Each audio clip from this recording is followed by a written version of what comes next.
آج دنیا کے اوپر جتنے بھی مذاہب پائے جاتے ہیں، الہامی مذاہب، وہ یہ دعویٰ نہیں کر سکتے کہ ہمارے پیغمبر کی پوری تعلیمات اصل شکل میں ہمارے پاس موجود ہیں۔ تغیر ہو چکا ہے، تبدیلی لائی جا چکی ہے، لیکن قرآن مجید اپنے اصل الفاظ کے ساتھ زیر و زبر کے تبدل کے بغیر صدیاں گزرنے کے بعد آج بھی اسی طرح موجود ہے۔ تو ان روشنیوں کے ہوتے ہوئے، ان اجالوں کے ہوتے ہوئے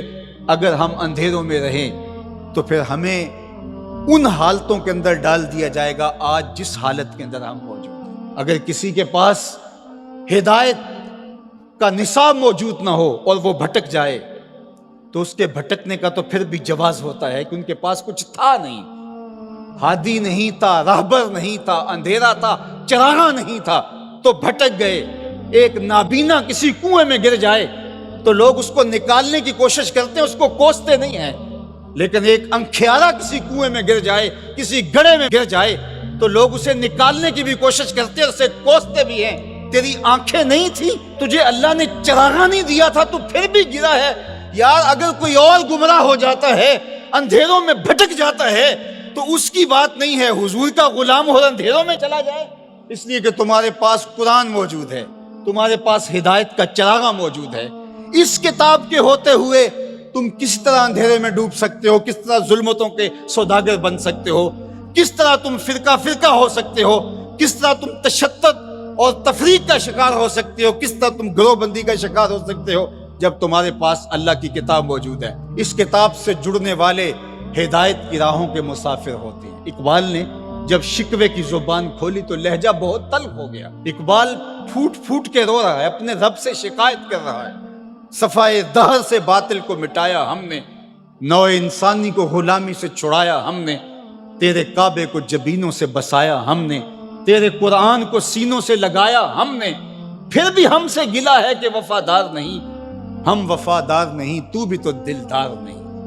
کہا کہ مالک ہم نے کیا کیا نہیں کیا، جنگوں کی مصیبتیں سہی، تکلیفوں سے گزرے، اذیتیں سہی، تیرے نام پہ تلوار اٹھائی،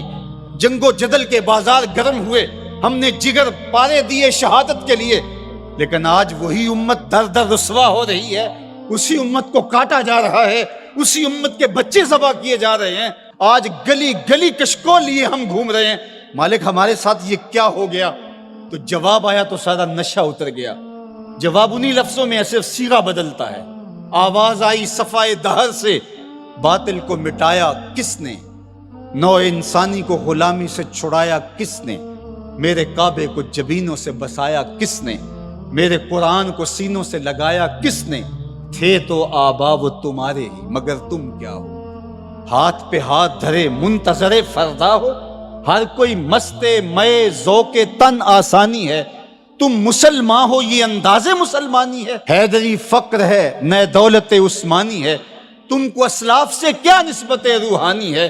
وہ معزز تھے زمانے میں مسلمان ہو کر، تم خار ہوئے تارک قرآن ہو کر، تمہاری پستی ذلت زبوحالی نکبت رسوائی کا سبب اس کتاب کے دامن کو چھوڑ دینا ہے۔ اتنی روشنیوں کے ہوتے ہوئے، اتنے اجالوں کے ہوتے ہوئے تم اگر در بدر بھٹک رہے ہو تو یہ تمہارا قصور ہے۔ یہ امت جن کو اللہ نے قرآن دیا اور محبوب علیہ السلام کی احادیث بھی ہمارے پاس حرف حرف پہنچی، لیکن پھر بھی اگر کوئی اندھیرے میں ڈوب جائے تو پھر یہ اس کا قصور ہے۔ تو اس کتاب کے ہوتے ہوئے ہمارے دل زنگ آلود نہیں ہو سکتے، لیکن ہم نے اس کتاب کے ساتھ جو سلوک کیا، اس کتاب کے ساتھ ہمارا جو تعلق ہے وہ کسی سے مخفی نہیں ہے۔ یہ صرف کتاب ثواب رہ گئی ہے،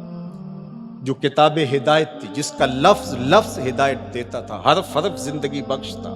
جس کی ایک ایک آیت ہمیں جینے کے اسلوب سکھاتی تھی، اس کتاب کو سینے سے لگا کر کے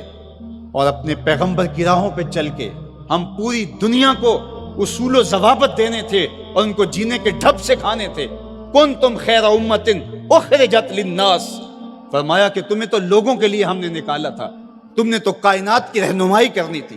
تم تو زمانے کی قیادت کرنی تھی، لیکن آج ہے رسوا زمانے میں کلاہ لالا رنگ، جو سراپا نازتے ہیں آج مجبور نیاز، رو رہے ہیں آج وہ دشت جنوب پرور جہاں، رقص میں لیلا رہی لیلا کے پروانے رہے، خیر تو ساکی سہی لیکن پلائے گا کسے، اب نہ میں کش رہے باقی نہ میں خانے رہے۔ آج ہم گلی گلی رسوائیوں کی داستان لیے پھرتے ہیں پوری دنیا کے اوپر، ایک انچ جگہ بھی ایسی نہیں جہاں آتش و آہن برستا ہو اور وہ زمین کفار کی ہو۔ جہاں بھی خون گرتا ہے نسب پوچھو تو وہ مسلمان کا خون، وہ افغانستان میں ہو، وہ سیریا میں ہو، وہ یمن میں ہو، وہ عراق میں ہو، وہ کشمیر میں ہو، وہ القدس میں ہو، جہاں بھی بہتا ہوا خون دکھائی دیتا ہے وہ اس امت مرحوم کا خون بہتا دکھائی دیتا ہے، اس لیے کہ ہم نے اس قرآن کو چھوڑ دیا۔ یہ ہمارے اعمال کی سزا ہے، بد اعمالیوں کی سزا ہے کہ آج دشمن کو ہمارے اوپر مسلط کر دیا گیا اور ہمیں رسوائی اور ذلت کے قعر مذلت میں ڈال دیا گیا۔ لیکن افسوس یہ ہے